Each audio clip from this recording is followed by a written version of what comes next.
Good morning.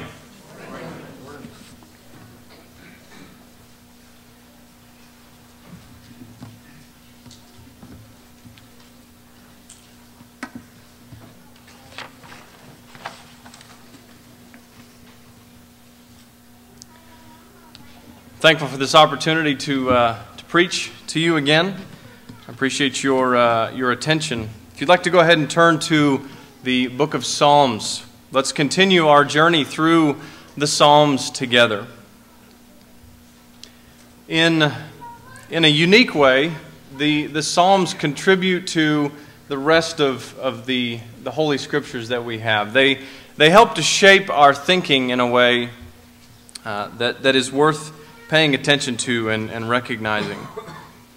Remember that the Psalms offer us rich and memorable substance, right? Remember the poetry and the way it flows together and the simplicity of some of its metaphor.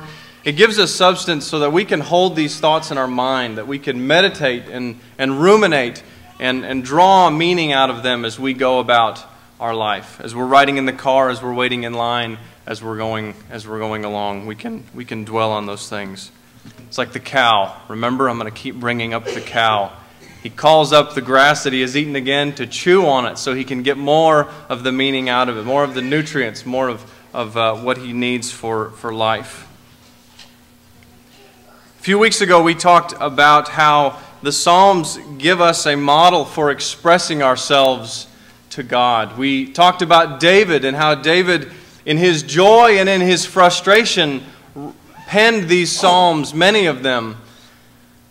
And it was how he took his feelings, whatever they were, and his thoughts, and he said, "Here, God, I'm going to give them to you, because if I go take them to the person that I want to express them to, I may do something that I shouldn't, something that I may regret later. And so I'm going to bring it to you, and I'm going to give my heart to you and allow you to work out things in your way." It submits what's going on inside of us to the plan of God. And so we meditate upon the Psalms, and we go to the Psalms when we want to express our deepest desires and fears and things that we deal with. This is a time-tested, a disciple-shaping, and God-approved method for storing God's Word in our heart that we may not sin against Him. Verse 9 of Psalm 119, How does the young man keep his way pure? By guarding it according to your word.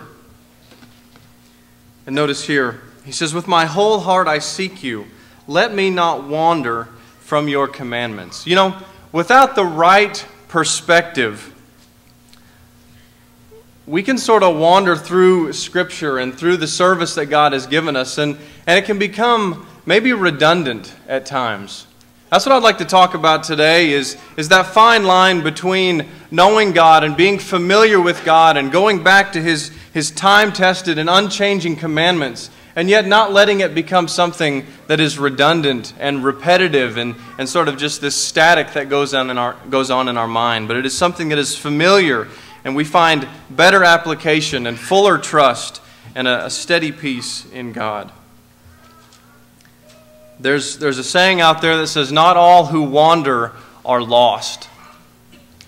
I think Moses was one of those. Moses did some wandering, didn't he? Moses wandered about the wilderness. He wandered about through life, and yet he certainly wasn't lost. Let's go to Psalm 90. Did you know that Moses wrote a psalm? He likely wrote more. We have some of his poetry in Deuteronomy. If he wrote more, then we don't have it saved for us here. But we do have this psalm, Psalm 90, a prayer of Moses, the man of God. Now think about Moses. Moses knew God for maybe a little less than 120 years. Moses was 120 years old when he died. Can you imagine knowing somebody for 120 years? Do you think you'd get tired of knowing that person?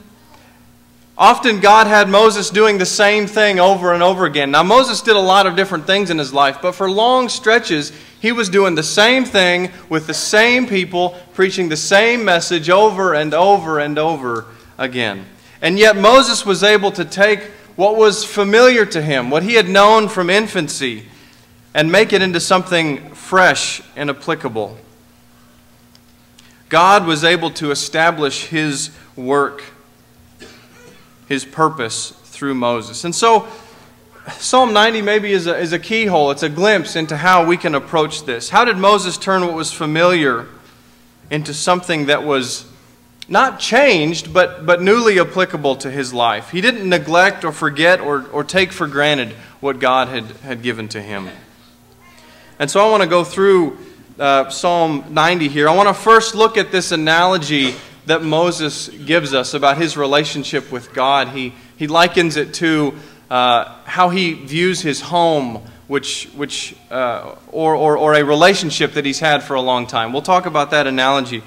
We'll then go through and see how this mindset was with Moses throughout his entire life, how it shaped and gave purpose to what he did. And then we'll close with some thoughts on how we can apply this to our daily life. Psalm 90, verses 1 and 2. Lord, you have been our dwelling place, in all generations. Before the mountains were brought forth, or ever you had formed the earth and the world, from everlasting to everlasting, you are God. Moses brings this analogy of a dwelling place. Maybe your version says, Lord, you have been our refuge in all generations. That's amazing, because Moses was sort of a homeless guy. He didn't really have one place to live, and yet he looks back and he says, God, you have been my home. Now let's think about this analogy of the home.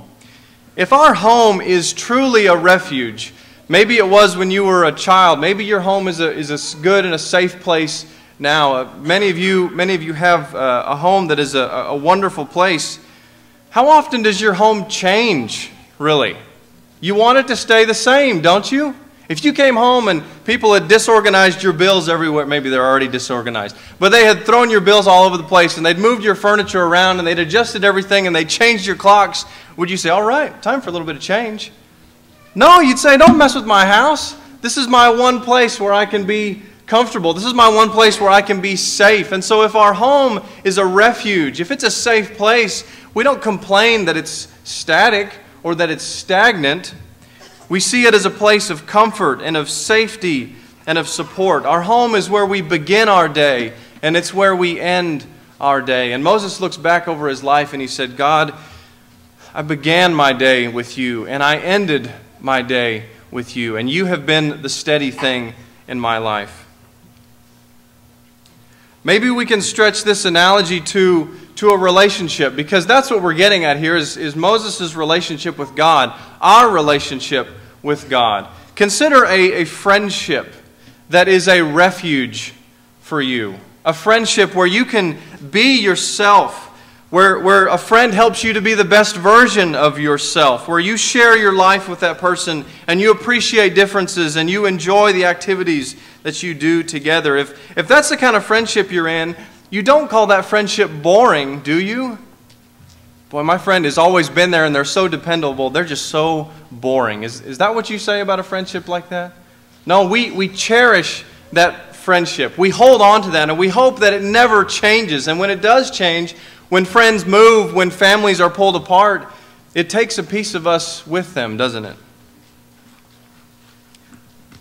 Exodus 33:11, you don't have to go there, but this is where the Bible gives us a glimpse into Moses' relationship with God. It says that Moses would sit down and talk as though face to face with God. There was a friendship there that never got old, that Moses was eager to go back to. He didn't complain that, God, you've just always been the same and you've never changed. He said, I need to go back to the one thing that doesn't change, that is everlasting, that stays the same. Perhaps the most intimate human refuge, human relationship might be a marriage. Now, if we think about it in one aspect, it's the same person, in the same home, doing the same thing, eating the same cereal every morning, right? Having the same likes. But if that is something that is wonderful, we think of that as a gift, not as something that is boring. It's somebody that we can count on, and we're familiar with them, and yet we're still growing closer together. They're predictable, and yet they're always maturing and growing into who God would have them to be. This is a marriage refuge relationship at its best. You try and outdo the other person in sacrifice, and you find them sacrificing just as much for you in return. You find yourself trying to outdo them in service and in submission, and yet you find them giving you the same thing back. In Isaiah 54, if you'd like to turn over there just briefly, this isn't specifically about Moses, but God puts the context of his relationship with us in the context of what a marriage ought to be. Isaiah 54, starting in verse 4, "Fear not, for you will not be ashamed. Be not confounded, for you will not be disgraced. For you will forget the shame of your youth and the reproach of your widowhood. You will remember no more. For your Maker is your husband. The Lord of hosts is his name, and the Holy One of Israel is your Redeemer. The God of the whole earth he is called. For the Lord has called you, like a wife deserted and grieved in spirit. Like a wife of youth when she is cast off, says your God. For a brief moment I deserted you, but with great compassion I will gather you. In overflowing anger for a moment I hid my face from you, but with everlasting love I have compassion on you." How easy it is sometimes to take these things for granted. Even though we know how wonderful they can be, sometimes our home falls into neglect and disarray, and it gets messy. Sometimes our friendships, we don't have the time or the energy we would like to invest in them. Sometimes our marriage, we sort of treat like it's old hat, rather than it's like something that is secure and protecting. And so what do you do with a neglected home? Well, you patch it up and you clear out the clutter. You make it fresh again. What do you do with a weak friendship? You pick up the phone and you create times to be together, and you go to efforts to talk and to communicate. What do you do with a static marriage? Well, you quit acting like you know the person as well as you think you do, and you pay careful attention. You pay more careful attention. You set any kind of distraction aside, whether it's the television or whether it's some kind of activity that you're caught up in doing. You put those things aside and you dedicate yourself. This is the analogy that I'd like to carry forward through the rest of our study of Psalm 90, that there are things to us that are familiar and sources of strength that we become closer to, and yet they're not always changing and jumbled up like the world is, and that we find security and purpose in these things. Let's take a look at Moses' life. Let's go back to Psalm 90, and I want to see here how God has established Moses' life, the purpose of his work.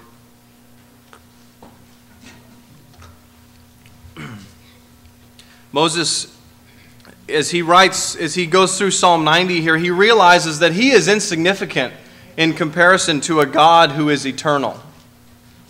And he asks God to establish the work of his hands. Think about Moses' life. God was always his home and his place of refuge. When Moses was in that basket in the Nile, when he was floating along in that basket, God was his refuge. When he went on to the palaces of Pharaoh, God was his home. When he was in the outskirts of Midian, when he was tending flocks and no one knew who this guy was, God was with him. When he was in slavery in Egypt, God was his refuge. When he was spending the 40 years in the desert waiting for the disobedient generation to pass on, God was his refuge. Even when he was in that tent of meeting conversing with God, he knew that God was his place of safety. It did not become old to him to know that he could always go back and begin and end his day with his God. Continue with me in verse 2. "Before the mountains were brought forth, or ever you had formed the earth and the world, from everlasting to everlasting you are God. You return man to dust and say, Return, O children of man, for 1,000 years in your sight are but as yesterday when it is past, or as a watch in the night. He writes about God's eternal nature on one hand, and then he converses that with the fact that he's a child of the dust. 120 years to know God seems like a long time, but in perspective of eternity, it's a drop in the bucket. And perhaps whenever Moses thought that I've known God for a long time and I know all of His commandments, he would remind himself, I'm a child of the dust. How can a mortal being ever fully comprehend who God is? Maybe that's the way we freshen up our friendships, as we think, even as long as I have known this person, there's more to learn and to know about them. It's arrogant to think that we can ever fully know everything about somebody, much less about God. And he humbles himself in the reality that God is from everlasting to everlasting, from vanishing point to vanishing point. Moses looks back in the past, and he thinks back as far as he can to his earliest memories. He thinks back to when history was barely being recorded, and it grows dim, and he knows that God is far beyond that. And then he turns around and he looks forward, and he strains until he has exhausted his imagination and his comprehension in the future. And he says, God is even beyond that.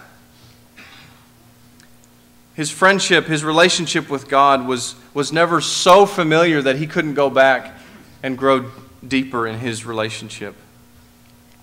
Come down with me to verse 14. Think about what Moses had to go through. And yet he's able to write this: Satisfy us in the morning with your steadfast love, that we may rejoice and be glad all of our days. Boy, Moses had a tough job trying to shepherd those people through the desert. He was preaching the same message to the same people who never really seemed to understand it. And he even got so frustrated one time that he took responsibility for what God had given him to do. And because of these people, he didn't get to go into the promised land. Think about what kind of song Moses could have written, what kind of psalm he could have written if his frustration had collapsed in on him. And yet, what does he say? Is he bitter toward God? Verse 14, no, he says, I am satisfied with your steadfast love. I am satisfied with what you have done for me. God takes Moses' work and his life and he turns it into something that is powerful. It is the work of changing people's souls and making a difference in their life. And notice how he ends the psalm in verse 17. Let the favor of the Lord our God be upon us, and establish the work of our hands upon us. Yes, establish the work of our hands. Moses' life is scattered into all of these little pieces that we went through, from in the Nile to out in the desert to in the palaces of Egypt. All of these little scattered things, and yet God takes all of that and He puts it into something, and He establishes it as significant. But notice the repetition here. He says, establish the work of our hands. He's established Moses' life, but then not only that, he takes Moses' life and he connects it with the rest of Scripture and the rest of history. He connects it with our life. He has established Moses' work and his ministry with what we are doing today. He takes a little part and he establishes that, and he connects it with the greater picture. So I'd like to close today with two thoughts for application. Two things that can help us to keep the familiar from becoming something that is just redundant. Let's go to verses 5 and 6. Moses was motivated by his own mortality, by the fact that he was human and not God. Verse 5, you sweep them away like a flood. They are like a dream, like grass that is renewed in the morning. In the morning it flourishes and is renewed. In the evening it fades and withers. You know, sometimes we get to thinking that life is just going to go on, and yet like a dream, it can be over before we realize. Sometimes we think life is really, really good and we have everything going for us, but like grass, it can quickly go from flourishing to turning brown and passing away. And so what does he ask for? Verse 12, teach us to number our days that we may get a heart of wisdom. In the anxiousness of today's world, we are wise to meditate on our lives and our days long and often before the face of God and on the edge of eternity. So perhaps in effect, this is the question that Moses would ask himself when he would get up and he would go about his work. If today is my last day, if I'm numbering my days and today is my last day, am I doing what God would have me to do? If today is my last day, am I doing what God would have me to do? Sometimes we can answer that question and say, yes, I am doing what God would have me to do. Some days we ask that question and we answer, I'm not really sure, but I'm going to keep on trying.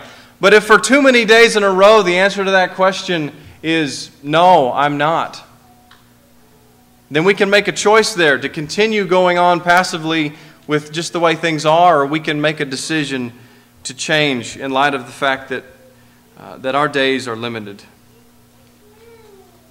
So Moses was aware of his own mortality, and he kept that in his mind. If today is my last day, is this what God would have me to do? And finally, I'd like to close with verses 8 and 9.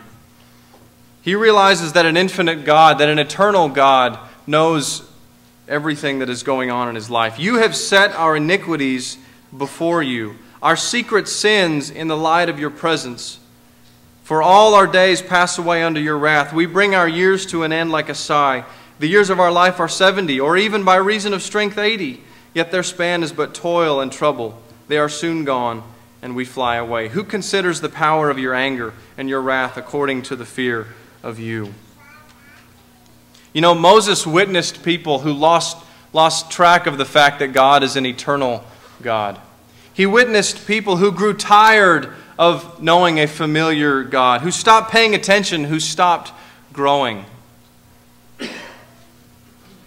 To them, God had become old, and His Word had lost its meaning, and the work that they were about had become mundane and boring. They knew God's power and His eternal nature, and yet they ignored it. And they may have thought that they could hide this attitude from others. They may have even been able to hide this attitude from themselves, but they could not hide it from God. Nothing is hidden from God. And Moses understood this. He knew that if ever he got to the place to where God seemed like He wasn't doing anything and His Word had no meaning for him, Moses turned to himself and asked, am I still growing? Am I still changing? Am I still finding new application for the things that God has given to me? May the knowledge that God is eternal not be wasted upon us. May we never stop growing. When familiarity clouds our devotion to God, when God's Word becomes static, and when we tire of the old truths, we must first ask if we're the ones who have stopped growing. And so we come to God with the frequency of an old friend. We serve God and we sacrifice with the diligence that a loving spouse would serve and sacrifice with. We seek the refuge of God as we would seek the comfort of our own home. And yet, in light of the fact that we serve an eternal God, we simultaneously tremble and rejoice, knowing that our God is from everlasting to everlasting. If today maybe you have lost sight of what God is doing in your life, if you need direction in making His Word fresh again, in finding new service for your hands, and finding new application, then don't let a day go by. Come forward and talk with somebody, and let's take care of that. If you're to the place to where you want to know God, you want to enter into the family of God, and call God your Father, and call Christ your brother, to make the people here your brethren, then we can help you with that. You can come forward when we sing our last song, and you can get that help. I pray that you have the blessings of God, that He will never be so familiar to you that you grow tired of Him, but that you will find comfort in who He is and what He is doing in your life. Let's all stand and sing together.